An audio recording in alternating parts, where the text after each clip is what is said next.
above all powers, above all kings, above all nature and all created things, above all wisdom and all the ways of man. You were here before the world began. Above all kingdoms, above all thrones, above all wonders the world has ever known, above all wealth and treasures of the earth, there's no way to measure what. Bonjour chers téléspectateurs, je suis Ruth Bamat, la présentatrice dans l'émission TV Ephrata. Alors je vous demande à vous qui me suivez de vous connecter, de s'abonner, de liker, vraiment de vous abonner massivement parce que je vous promets que vous ne serez pas déçus et vous serez un de nos bénis. Bonjour chers téléspectateurs, je suis Ruth Bamat et je suis très ravie de vous retrouver encore ce matin pour une nouvelle édition. Alors notre invité d'aujourd'hui, il n'est plus à présenter, mais je vais quand même vous dire le nom. C'est le révérend pasteur Patrick Lebel Zabatou Mamat. Comment vivre dans un environnement hostile? Alors suite à vos messages et à vos multiples questions, on était obligé de rappeler encore le pasteur pour donner une suite à l'émission de la fois dernière. Alors pasteur, est-ce que vous pouvez nous faire un petit résumé de l'émission de la dernière fois? On parlait sur un environnement hostile. Comment on peut vivre? Ça veut dire quand on dit déjà l'environnement hostile, c'est un environnement de combat, c'est un environnement où tu es beaucoup attaqué, tu n'es pas apprécié, tu n'es pas encouragé, tu es étouffé, tu es menacé. Mais nous disons, on peut vivre dans cet environnement, ça dépend de toi. Ce sont des environnements hostiles, mais on peut vivre. Et dans la parole de Dieu, il y a eu des gens qui ont vécu, qui ont pu impacter et qui ont pu faire sortir leur tête dans les environnements hostiles. Et on s'était appuyé sur David. On a expliqué que David a vécu dans un environnement hostile parce que sa mère n'avait pas une bonne position dans le foyer. Et il avait plusieurs frères. Il était parmi les derniers. Il était maltraité, il souffrait, il passait des moments difficiles. Mais David, de cette hostilité, il est devenu roi. Ça veut dire qu'on peut avoir un parcours exceptionnel dans un environnement hostile. Ça dépend de la manière où tu prends la parole de Dieu et tu considères la parole de Dieu. Nous avons dit que la qualité première pour sortir dans un environnement hostile, c'était d'abord être préparé au combat. C'est-à-dire, dans ton esprit, il faut que tu te dises toujours, la vie n'est pas facile. Je vais rencontrer des situations, je vais vivre des choses, mais je m'en sortirai. Ça, c'est la première des choses. Et la deuxième des choses, nous avons parlé sur ne te donne pas la mort. Ça veut dire qu'il y a des gens qui ils ont des situations, mais ils veulent se suicider. Mais déjà, dans le cas de David, le nom David veut dire bien-aimé. Tu ne peux pas te suicider si tu sais que Dieu t'aime. L'amour de Dieu doit te donner le courage de continuer à vivre. L'amour de Dieu doit te donner la force de continuer à vivre parce que tu ne vis pas pour les gens, mais tu vis pour Dieu. Et quand on vit pour Dieu, donc on vit aussi pour sa famille, on est obligé de faire un travail exceptionnel pour arriver à un niveau donné. Et nous avons parlé aussi du courage, une capacité qu'on a confiance en Dieu et en soi. On sait qu'on arrivera. On sait que même si ça prend du temps, ça va s'accomplir. Donc ce sont ces trois choses-là que nous avons développées la fois passée parce que nous étions en train d'expliquer que le courage de David l'amenait d'être en face d'un homme qu'on appelait Goliath. Ce Goliath-là faisait peur à des milliers de personnes d'Israël, mais il était un jeune qui avait le courage de dire « je peux affronter cet homme et gagner ». Voilà un peu le résumé de ce que nous avons dit la semaine passée. Merci pasteur. Alors nous aimerions savoir, moi ainsi que les téléspectateurs, est-ce qu'il y a d'autres points en dehors du courage, être préparé et ne pas se donner la mort? Est-ce qu'il y a d'autres points pour vivre dans un environnement hostile? Il y a un autre point, le quatrième point, comment tu peux vivre dans un environnement hostile? Ne cherche pas l'appréciation des hommes. Les appréciations, l'homme quand il travaille, parfois vous êtes en train de faire votre émission, dès que vous allez finir, Vous voyez, on a eu des likes, des encouragements, ils nous ont demandé. Mais il arrivait aussi des émissions, les gens ne sont pas pour. Mais c'est une vérité, c'est une conviction, c'est quelque chose que je soutiens. Je pense que c'est la vérité, je le prêche. Et tu vas voir qu'il n'y a pas de likes. Mais on ne va pas changer parce que les gens n'ont pas liké. Donc, l'appréciation peut t'amener dans la gloire, l'appréciation peut te faire chuter. Le problème, c'est avoir une conviction de ce que tu fais. Je sais que ça va aller. Je sais que Dieu est avec moi. Parfois, il y a des gens qui ne sont pas appréciés aujourd'hui, seront appréciés demain. Moi, je me rappelle de certains bouquins que je lisais les années passées. J'ai compris que je n'avais pas le problème avec l'auteur, mais j'avais le problème avec moi-même, mon intelligence. C'est-à-dire, aujourd'hui, quand je lis ces bouquins-là, je me dis, je commence à comprendre. Donc, au fait, l'auteur n'était pas mauvais, mais le problème était à mon niveau. Donc, quand je parle d'appréciation, il y a des gens qui peuvent taillir aujourd'hui parce qu'ils l'ont mal compris, parce qu'ils ont écouté des choses sur toi, parce qu'ils pensent que tu ne fais pas comme ils veulent que tu fasses. Mais peut-être si tu te maintiens avec le temps, les gens vont aimer ce que tu fais parce qu'ils ont compris pourquoi tu le fais. Donc moi je dis qu'il ne faut pas être toujours derrière les appréciations des gens. Il y a des acclamations qui font chuter. Même les pouvoirs, les gens t'acclament, ils ne te votent pas. Les gens sautent pour toi, après ils ne font rien pour toi. Il y a des gens qui t'encouragent à faire le mal, après ils disparaissent. Donc l'appréciation, ne cherche pas les appréciations des hommes, mais cherche l'appréciation de Dieu. C'est pourquoi dans la Bible, il est dit, si je suis pour toi, qui sera contre toi? Si Dieu est avec toi, les appréciations des hommes ne comptent pas. Je suis convaincu que Dieu est avec toi, il t'amènera au sommet. Peut-être que tu es en train de faire quelque chose que les gens n'apprécient pas, mais peut-être qu'ils apprécieront un jour. Tu es en train de faire quelque chose que personne ne comprend. Il y a un frère qui a été en train de m'expliquer un jour, quand il a son salaire, c'était en 2011, quand il a son salaire, il avait au moins 700 000 de salaire, 700 000 CFA. Quand il a son salaire, et sa femme l'amène à faire des dépenses, après, à la fin, ils n'ont rien. Et il se plaignait parce qu'il était au moins à 4 ans de travail et il n'avait rien. Donc, il avait commencé vers 2006. Et je lui ai dit, tu vas dire à ta femme que tu fais, comment on appelle, tu as demandé un crédit ou tu fais des ristournes au travail. Tu feras un effort d'enlever 200 000 chaque mois, tu vas épargner. Et il y a eu des situations difficiles pendant les 2011, 2012, 2013. Sa femme a commencé à dire que le frère a une femme, le frère ne se comporte plus bien. Mais à la fin, le frère a payé un terrain au niveau de Mvindulu et il a commencé le travail. Le jour qu'il a pris sa femme, en 2014, tel qu'il m'expliquait, en 2014, quand il a pris sa femme, il l'a amené au chantier. Ça, c'est le terrain que j'ai acheté. Avec l'argent, toi, tu pensais que j'étais devenu un homme infidèle, un homme qui a un mauvais comportement. Mais j'ai épargné, j'ai payé le terrain. Regarde les briques. Maintenant, donne l'idée du plan. Sa femme s'est jetée sur elle. Parce qu'avant, et au lieu de chercher les appréciations, il a battu une vision. Il a dit, même si ma femme ne comprend pas aujourd'hui, il me comprendra un jour. C'est l'image qu'on doit avoir des leaders que nous avons. Leaders politiques, leaders militaires, leaders d'opinion, leaders d'une chaîne de télé, leaders d'une église, leaders d'une vision, même leaders d'une entreprise. Si tu sais que tu vas amener ton entreprise au sommet, tu vas faire des choses non pour que les gens apprécient, mais pour que cela compte le bien pour tout le monde dans une certaine collectivité pour que vous atteignez le niveau. Donc ne cherche pas à être apprécié. L'environnement hostile t'amènera toutes des choses, on dirait parfois ils n'apprécient pas parce qu'ils ne sont pas d'accord. Parfois ils n'apprécient pas parce qu'ils ne veulent pas ce que tu fais. Mais tu atteindras le niveau avec Dieu. Il y a un frère qui est en Europe qui me suit. Chaque mois, tu prends des portions d'argent, tu envoies pour la famille. Ou tu as pris un frère que tu envoies l'argent. Il ne montre ni les photos, il n'a pas ni chantier, il ne construit pas, mais tu envoies beaucoup d'argent. Prends la décision d'arrêter et de faire autre chose. Il y a des amis qu'on peut faire confiance aussi. Hein. Il y a des amis, il y a des collègues qu'on peut faire confiance. Il y a des pasteurs qu'on peut faire confiance. Il y a des relations qu'on peut faire confiance. Il y a même des entreprises de construction au Congo. Tu peux te joindre à eux, tu envoies un peu d'argent, ils commencent à construire, ils sont en contact avec toi. Ça peut réussir. Mais après, les gens vont dire que tu as changé. Mais quand ils verront ce que tu as posé comme maison, ce que tu as construit, ils vont commencer à t'apprécier. Ne cherche pas l'appréciation des hommes. Parce que quand on cherche l'appréciation des hommes, toute notre vie, on sera concentré à faire plaisir aux hommes et non plaisir à Dieu. Et la cinquième chose, fais toujours bien ton travail. Quand tu es qualifié pour faire quelque chose, nous sommes en train de voir notre émission sur YouTube. Et si que le caméraman qui est en train de prendre l'image, il fait bien son travail, le problème ne restera pas seulement à notre niveau. Il y a quelqu'un qui nous écrira un jour, qui a filmé.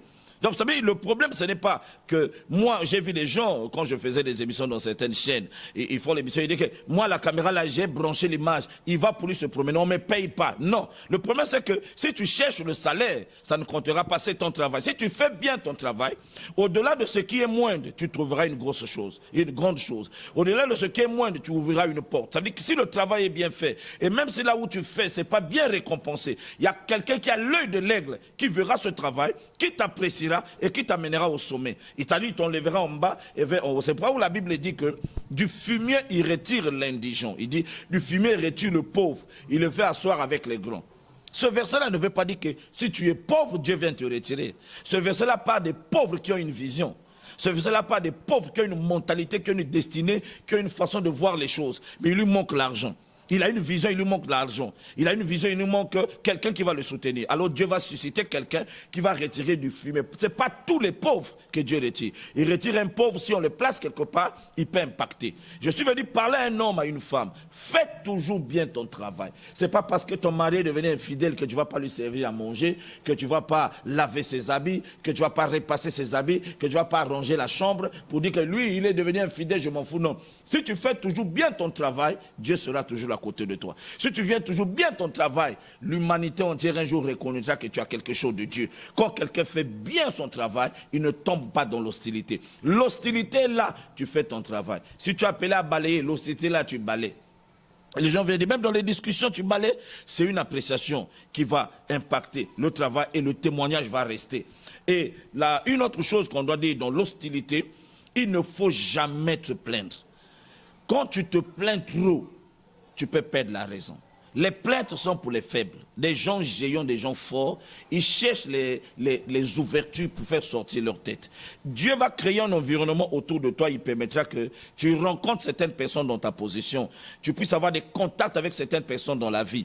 Mais Dieu ne veut pas que tu prennes ces choses-là pour détruire ta destinée. Dieu veut que tu utilises les cartouches, les relations, la vision. Dieu, les opportunités sont des cartouches que Dieu met à notre disposition pour atteindre la destinée qui est la cible. En ce moment-là, il ne faut pas être quelqu'un qui aime se plaindre.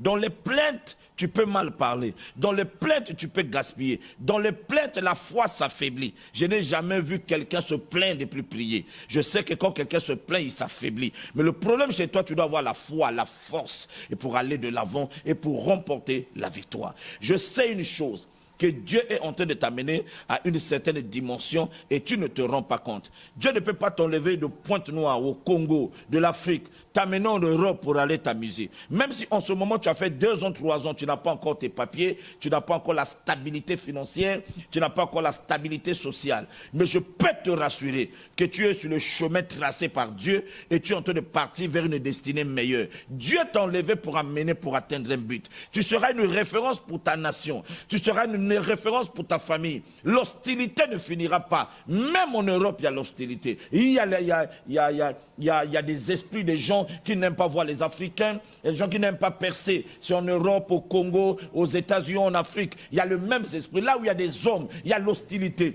il y a la haine, il y a la jalousie, il y a le complexe. Mais ta mentalité va t'aider à atteindre le sommet. Ta mentalité va t'aider à percer, à attaquer et à vivre la gloire. Je suis venu te parler. Tu n'es pas apprécié par les gens. Tu es mal témoigné, mal interprété. Il y a des gens qui sont en train de souffrir en ce moment en Europe. Tu entends leurs parents dire que, mais depuis qu'en Europe, ils n'en voient rien. Mais les gens ne connaissent pas les réalités. Mais le plus important, c'est que Dieu est avec toi. Si Dieu est avec toi, tu triompheras. Si Dieu est avec toi, tu toucheras le sommet. Il y a un esprit grand qui s'est levé dans votre famille. C'est l'esprit de Goliath. Goliath peut tomber là où il y a un David. Goliath ne tombe que là où il y a un David.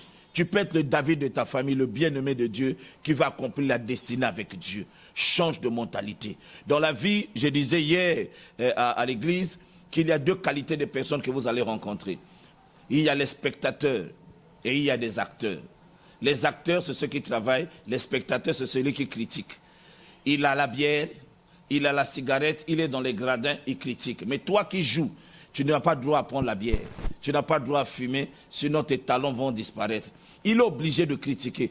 Toi, tu es obligé de jouer. Tu es obligé de marquer pour que celui qui critique change ses critiques. Ça veut dire que dans la philosophie de la chose, il faut que tu sois un acteur. Un acteur ne croise pas les bras. Un acteur va toujours dans la destinée. Un acteur gagne toujours. J'étais en train d'expliquer Jésus était avec ses disciples. Il a demandé à ses disciples de rentrer dans la barque. Nous sommes là dans Matthieu chapitre 14, à partir du verset 22.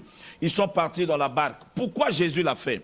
Parce que Jésus était habitué à donner du pain à ses disciples, à multiplier les pains, à guérir leurs maladies, à leur aider dans la pêche, à aller soigner même leurs parents qui étaient malades. Donc tous ces disciples étaient dans la dimension seulement des spectateurs. Il va arriver un jour, mettons, Jésus leur dit, rentrez dans la barque, allez de l'autre côté, je vous suivrai, je reste. Ils sont partis sans Jésus. Ça veut dire Jésus a dit aux spectateurs d'aller d'abord sur le terrain et je vais voir votre réaction, comment vous pouvez jouer. Ils sont arrivés au milieu de la mer. Le verset 24 de Matthieu 14 dit, un vent s'est levé, un vent contraire. Ça veut dire tu vas aller devant, le vent contraire te ramène derrière. Tu rencontreras des situations où tu vas avancer, mais le monde veut te faire reculer. Tu vas aller de l'avant, mais les attaques te font reculer. Tu veux te marier, mais on te dit, tu ne peux pas te marier. C'est le vent contraire. Le vent s'est levé, il y a eu le tumulte, c'était fort. La Bible dit, les disciples se sont mis à crier et à pleurer. Jésus venait vers eux en marchant sur l'eau. Et quand Jésus vient en face d'eux, ils criaient, ils ont vu Jésus, ils ont dit, c'est un fantôme. Pierre a regardé Jésus, il a dit, c'est Jésus, c'est le maître. Papa, si t'es toi, dis-moi que je vienne vers toi. Pierre connaît Jésus par la voix.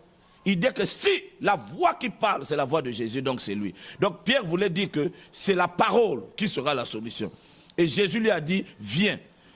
La Bible dit, quand il dit viens, Pierre sort de la barque, il met son pied.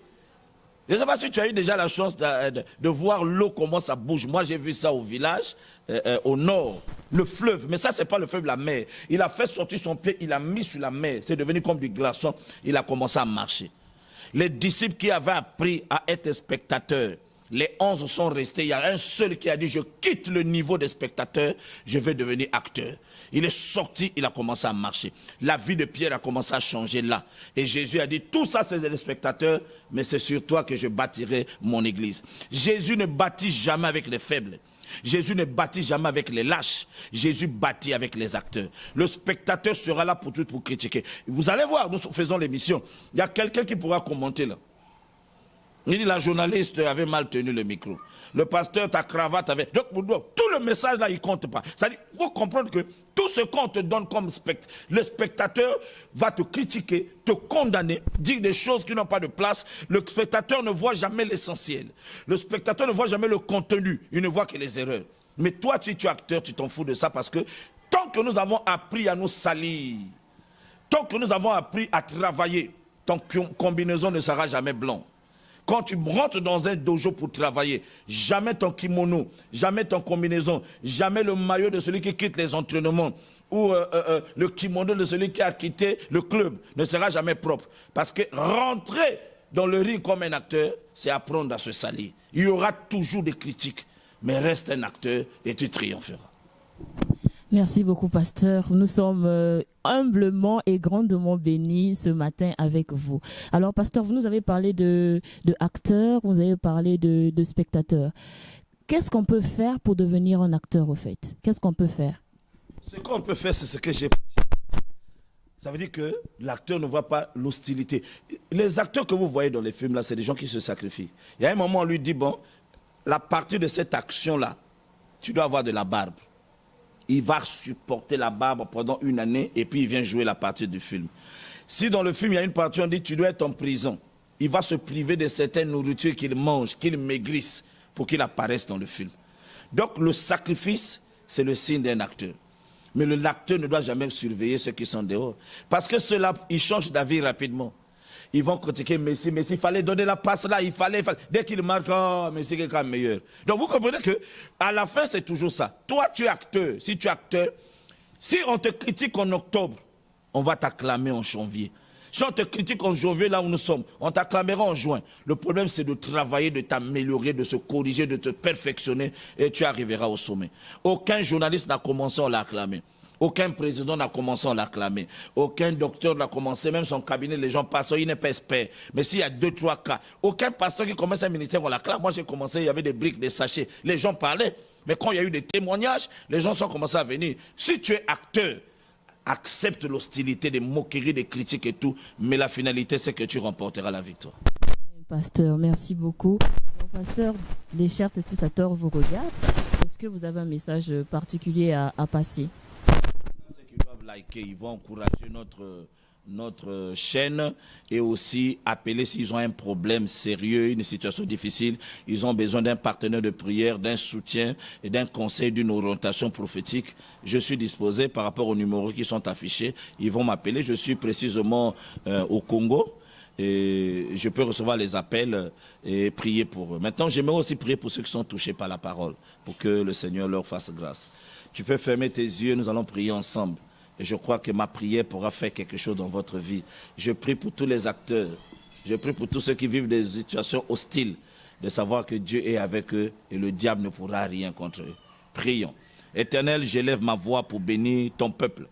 Ceux qui ont écouté ce message, ceux qui ont des situations difficiles, Père, je prie que le Saint-Esprit de Dieu puisse faire un travail merveilleux dans leur vie maintenant. Je prie que ceux qui se sont affaiblis à cause d'un homme, à cause d'une femme, à cause d'une situation, les droits ne sont pas payés, le foyer ne marche pas, la vie ne marche pas, il attend des papiers, ça ne vient pas, au travail, il ne paye pas ses droits. Papa, je prie que tu manifestes ton onction et ta puissance parce que rien n'est impossible à toi. Je prie pour tous les champions et les championnes qui me suivent, tous les acteurs qui me suivent, Seigneur, que tu puisses les aider. Et ceux qui sont spectateurs, Seigneur, un spectateur peut devenir un acteur s'il prend une décision. Je prie que ta main s'étende dans leur vie et que les choses changent. Dans le nom de Jésus, j'ai ainsi prié. Amen. Amen, pasteur. Merci, chers téléspectateurs, d'avoir suivi cette émission. Nous sommes à la fin. Je vous dis à très bientôt et n'oubliez pas de vous abonner, de contacter les adresses et les numéros qui s'affichent en bas de l'écran. Je vous dis à très bientôt et au revoir. Que Dieu vous bénisse. Above all powers, above all kings, above all nature and all created things, above all wisdom and all the ways of man, you were here before the world began. Above all kingdoms, above all thrones, above all wonders the world has ever known, above all wealth and treasures of the earth, there's no way to measure what you're worth.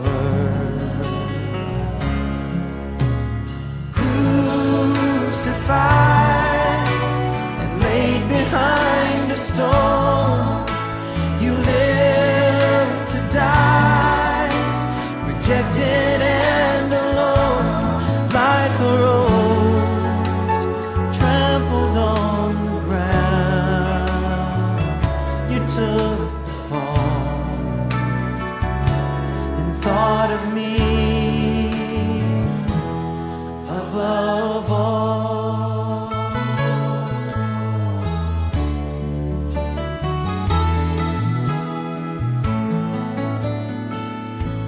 Above all powers, above all